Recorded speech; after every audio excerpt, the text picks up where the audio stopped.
صدائے دل سننے والوں کی خدمت میں سلام و تحیات عرض ہے۔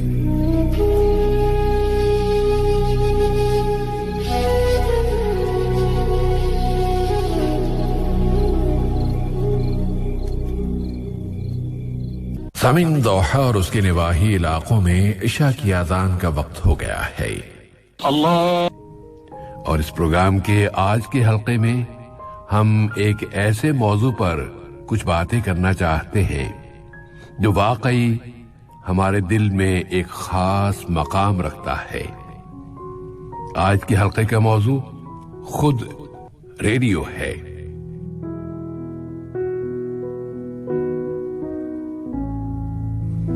ریڈیو ایک رومانس بھی ہے کہ اس میں بس آواز کے زیر و بم، اتار چڑھاؤ اور ساخت کے ذریعے ایک تصوراتی دنیا قائم کی جاتی ہے، اور ہر ایک سامع نے ریڈیو کی ہر آواز کے بارے میں اپنا ایک تصور قائم کر رکھا ہوتا ہے، اور وہ اسی تصور اور اسی دنیا کی فضا میں آگے بڑھتا چلا جاتا ہے۔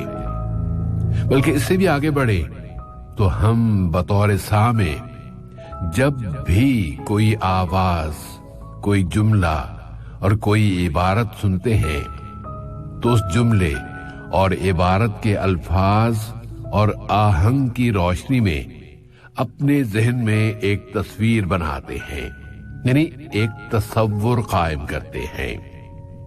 اس طرح ہم میں سے ہر ایک اپنی ایک الگ دنیا بناتا چلا جاتا ہے۔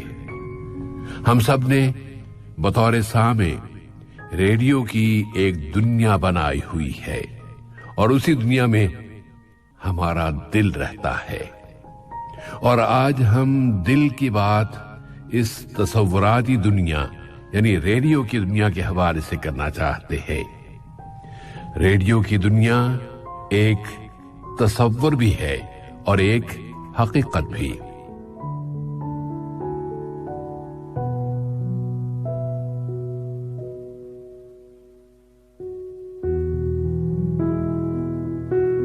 گزشتہ ہفتے کے روز یعنی 13 فروری کو ریڈیو کا عالمی دن منایا گیا، کیونکہ ریڈیو کا تعلق مقناطیسی برقی لہروں سے ہوتا ہے، اور آج کے دور میں تو پوری کی پوری دنیا کا سسٹم اور اس کا نظام ہی فضا میں موجود ان لہروں اور زمین سے خلا اور پھر خلا سے زمین پر ارسال کی جانے والی لہروں کا مرہون منت ہے، یعنی احسان مند اور ممنون ہے۔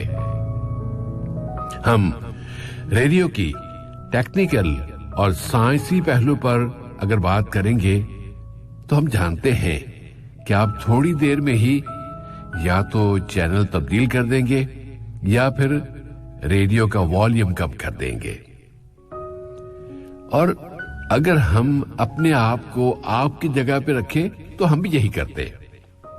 لیکن ایسی کسی بھی ناپسندیدہ صورتحال سے بچتے ہوئے کیوں نہ ہم اپنے ان محسنوں کو تھینک یو کہہ دیں جنہوں نے اس ریڈیو کی ایجاد میں اپنی زندگیاں کھپا دی تھی، اور ریڈیو کی انہی لہروں سے ترقی کرتے کرتے پھر دنیا سیٹلائٹ اور خلا تک پہنچی ہے۔ بس آج کے حلقے میں ان محسنوں کے نام لے لینا بھی کافی رہے گا کہ اتنا تو ان کا حق بنتا ہی ہے۔ وہ ہیں جناب ایمپیئر، AMPERE، جناب بیل، BELL، جناب مورس، MORSE، جناب فرادے، FARADAY، جناب واٹس، WATT، جناب ہرٹز، HERTZ، جناب اوم، OHM، جناب فولڈا، VOL3A اور جناب گلیرمو مارکونی. یاد آیا کچھ؟ اسکول کے زمانے میں ہم نے یہی پڑھا تھا کہ ریڈیو کا موجد مارکونی ہے، اور ہم اپنے کسی ساتھی سے پوچھتے کہ ریڈیو کا ایجاد کرنے والا کون ہے، وہ جواب دیتا مارکونی، اور ہم اسے ایک کوہنی مار دیتے کہ تم نے خود ہی تو کہا ہے کہ مارکونی. ان تمام صاحبان کا شکریہ اور سب کو سلام جنہوں نے ہمیں یہ خوبصورت تحفہ دیا، تحفہ ریڈیو کا.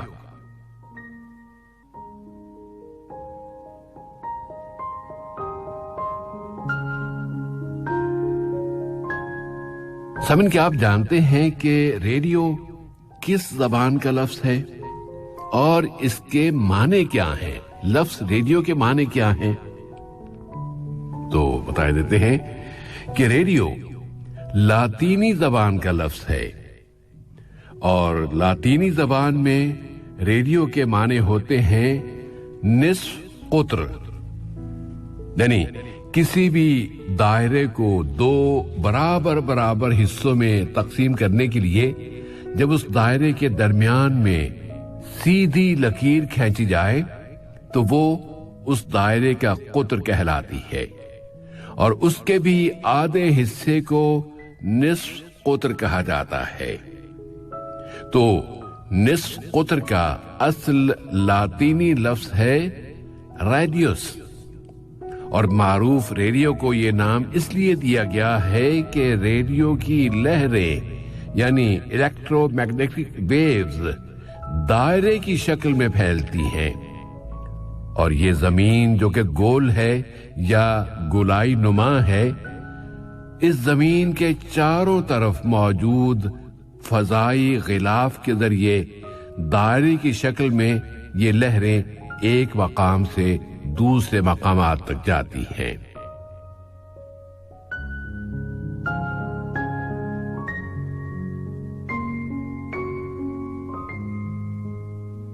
عام طور پر یہ کہا جاتا ہے کہ لہروں اور ویوز کی مختلف اقسام کا آغاز تقریباً 1880 میں ہوا تھا، اور اس کے ٹھیک 100 سال بعد یعنی 1980 میں ریڈیو قطر میں اردو سروس کا آغاز ہو گیا، جو بعد میں اردو ریڈیو کے نام سے معروف ہوا. میڈیم ویوز 187.3 میٹر بینڈ یعنی 1602 کلو ہرٹز سے ہم 999 کلو ہرٹز سے ہوتے ہوئے FM 107 تک پہنچے ہیں.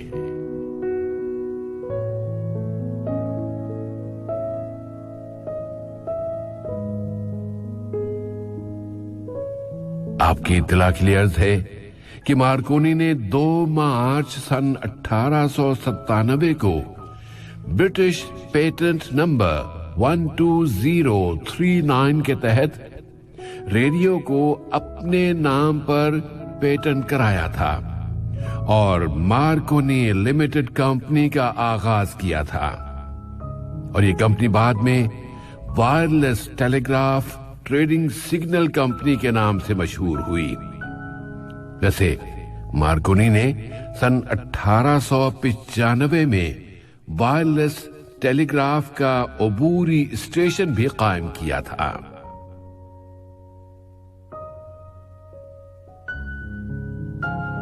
ریڈیو کے ذریعے موسیقی اور آوازیں اور بات چیت نشر کرنے کے تجربے سن 1905 اور 1906 میں کیے گئے تھے. پھر 1920 سے لے کر 1923 تک کے عرصے میں تجارتی بنیادوں پر نشریات پیش کی جانے لگی تھیں.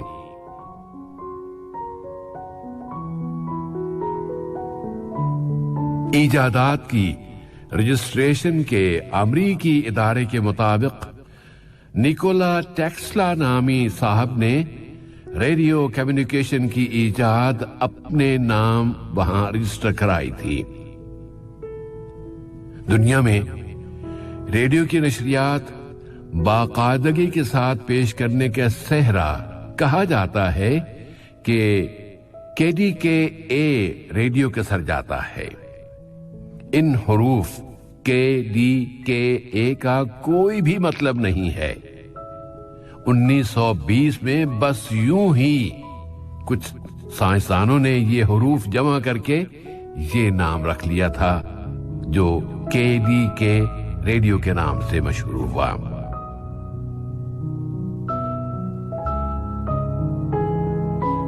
انیس سو 20 میں ہی کینیڈا نے پہلی براڈ کاسٹنگ کی۔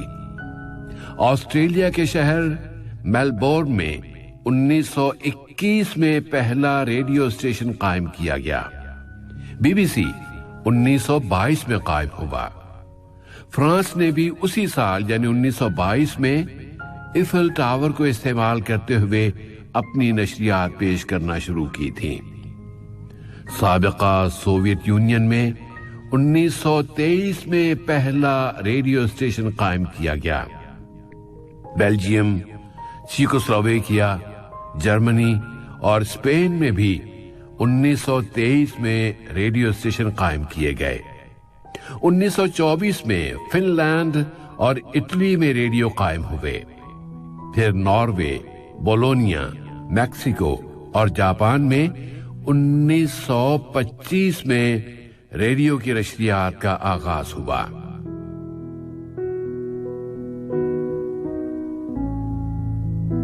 متحدہ ہندوستان یعنی بر صغیر میں کہا جاتا ہے کہ 1927 میں ریڈیو کی نشریات کا آغاز ہوا تھا۔ البتہ نئی دہلی کا ریڈیو 1936 میں قائم کیا گیا تھا، اور دلچسپ بات یہ بھی پڑھنے کو ملی کہ اس سے پہلے 1930 میں پشاور سے ریڈیو کی نشریات شروع ہو گئی تھیں، اور روایت یہ ہے کہ خود مارکونی صاحب نے پشاور کو یہ ریڈیو اسٹیشن تحفے میں دیا تھا۔ ویسے یہ بات کچھ عجیب سی لگتی ہے کہ نئی دہلی سے بھی 5 سال پہلے پشاور میں ریڈیو اسٹیشن قائم کر دیا گیا۔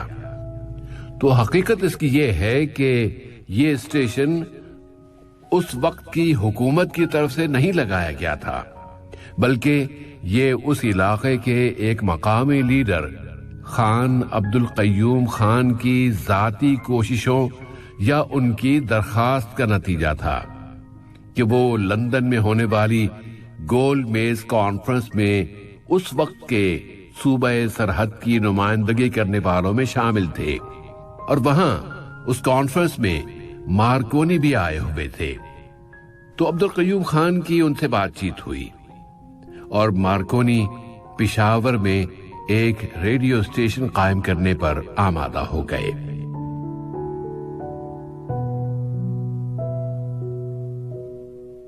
اب ان کئی لوگوں کا خیال ہے کہ آج کل جبکہ television, satellites, internet, social media اور بے شمار ذرائع ابلاغ کی ایک بھرمار ہے، تو پھر ریڈیو کون سنتا ہوگا؟ لیکن یہ بات حقیقت پر مبنی ہے کہ اس وقت بھی صرف یہاں قطر یا خلیج کے علاقے میں ہی نہیں بلکہ پوری دنیا میں ریڈیو سننے والوں کی تعداد کئی بلین ہے، بلکہ اب تو دنیا میں خود ریڈیو اسٹیشنوں کی تعداد لاکھوں سے آگے بڑھ کر کروڑوں میں جا چکی ہے۔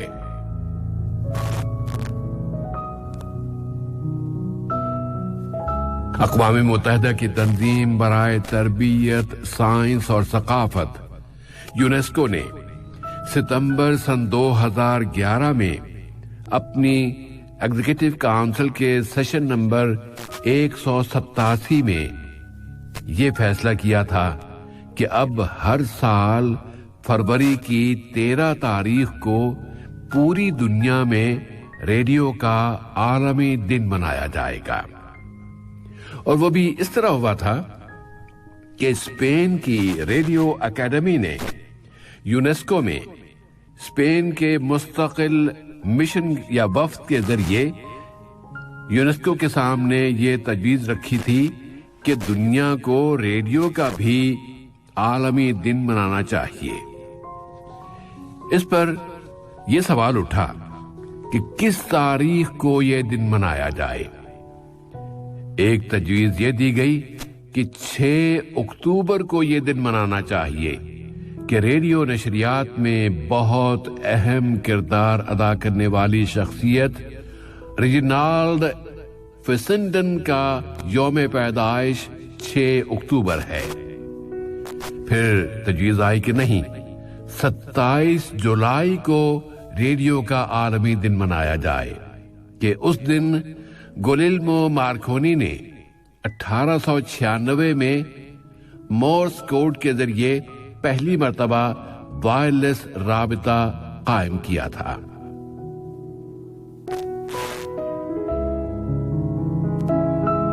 اسپین کی ریڈیو اکیڈمی نے یہ تجویز پیش کی کہ 30 اکتوبر کو ریڈیو کا عالمی دن منایا جانا چاہیے کہ اس دن ایک مشہور فنکار ایڈسن ویلز نے سن 1938 میں پہلی مرتبہ دنیاؤں کی جنگ نامی ناول کی بنیاد پر پہلا ریڈیو پلے پیش کیا تھا۔ یونیسکو کی ایگزیکٹو کونسل نے یہ تمام تجاویز مسترد کرتے ہوئے یہ فیصلہ کیا کہ چونکہ 13 فروری سن 1946 کو 1946 میں اقوام متحدہ یعنی UN کے ریڈیو اسٹیشن کا آغاز ہوا تھا، تو اس لیے 13 فروری کو ہی ریڈیو کا عالمی دن منایا جانا چاہیے۔ اس تجویز پر رائے شماری کرائی گئی تو 91% ووٹ اس کے حق میں آئے۔ صرف 2% رائے دہندگان نے اس تجویز کو مسترد کیا تھا۔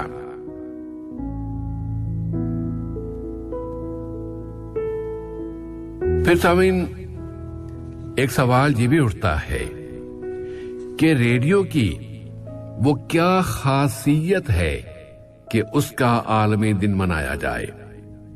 آخر ٹیلی ویژن کا، اخبارات کا، رسائل کا عالمی دن تو نہیں منایا جاتا، تو ریڈیو میں ایسی کیا خاص بات ہے کہ اسے ایک دن پوری دنیا کی سطح پر منایا جائے؟ اس سوال کا جواب یہ ہے کہ ریڈیو کو عوام میں خصوصی مقبولیت حاصل ہے، اور ریڈیو اپنی منفرد خوبیوں کی وجہ سے مسلسل کامیاب ہی جاتا رہا ہے۔ ریڈیو ایک کم قیمت ذریعہ ابلاغ ہے۔ خبریں ہوں، تبصرے ہوں، تفریحی پروگرام ہوں، مذہبی اور اخلاقی پروگرام ہوں، ادب و ثقافت ہو یا سائنس ہو، عام حالات ہوں یا کسی کشیدگی کی وجہ سے غیر معمولی حالات ہوں، ریڈیو ہر طرح کی صورتحال میں اپنے سامعین کو اپنے ساتھ جوڑے رکھنے اور ان کی پسند کے مطابق مواد اور میٹیریل پیش کرتے ہوئے اپنی مقبولیت کو منوانے کی بھرپور صلاحیت رکھتا ہے۔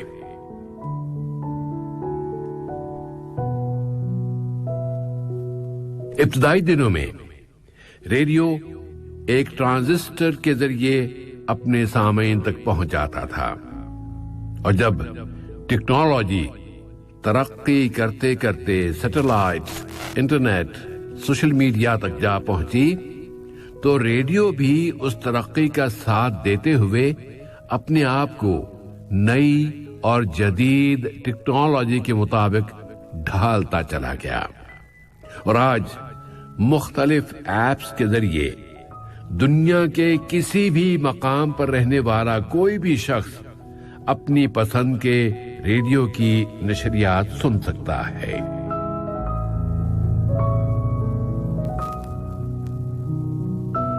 ریڈیو اس وقت دنیا کے جن علاقوں اور جن ملکوں میں ناخواندگی عام ہے اور وہاں لٹریسی کی شرح بہت ہی کم یا نہ ہونے کے برابر ہے، تو ریڈیو وہاں بھی خواندگی کی شرح بڑھانے، آگاہی اور اویئرنیس کو بڑھانے اور عام کرنے میں بہت اہم اور بہت بنیادی کردار ادا کر رہا ہے۔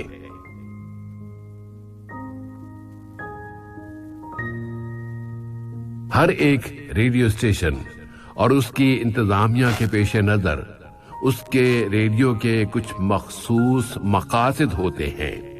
مثلا قطر کے اردو ریڈیو کے مقاصد کو اگر لیں تو اس کا ایک مقصد یہاں مقیم اردو جاننے والوں کو یہاں کے قوانین اور یہاں کی تہذیب و ثقافت اور یہاں کے کلچر سے آگاہ کرنا ہے، اخلاقیات کو اجاگر کرنا ہے، اور برِ صغیر سے آنے والوں کو ان کی اپنی سمجھ میں آنے والی زبان میں معلومات کے ساتھ ساتھ اچھی تفریح فراہم کرنا ہے۔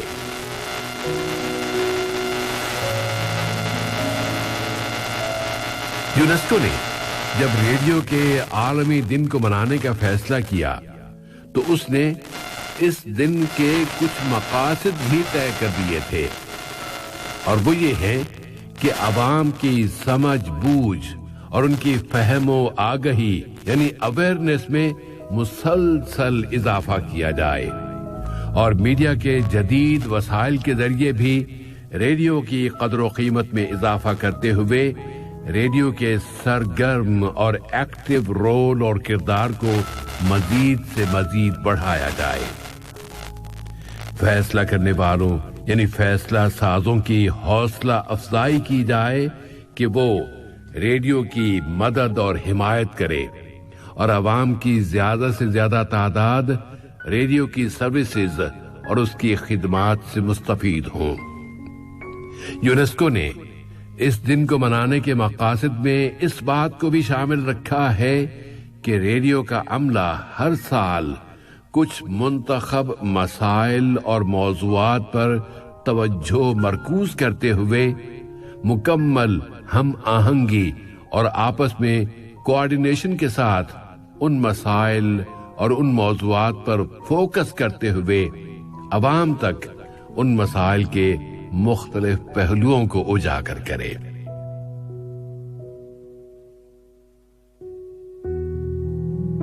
سامعین، ایف ایم کی لہریں یا ویوز سن 1939 میں دریافت ہوئی تھیں، لیکن بہت لمبے عرصے تک ریڈیو پر میڈیم ویوز اور شارٹ ویوز ہی نشریات کا ذریعہ بنی رہیں۔ 1954 میں ٹرانزسٹر ریڈیو کی ایجاد عمل میں آئی تو ریڈیو بآسانی ایک جگہ سے دوسری جگہ منتقل کرنا ممکن ہو گیا، حتیٰ کہ وہ دور بھی لوگوں نے دیکھا ہے کہ جب کاشتکار کھیت میں ہل چلاتے ہوئے بھی ریڈیو سن رہا ہوتا تھا، اور اسی طرح مختلف دوسرے پیشوں سے وابستہ لوگ بھی اپنے کام کے دوران ریڈیو پر نغمے، خبریں اور پروگرام سنتے تھے۔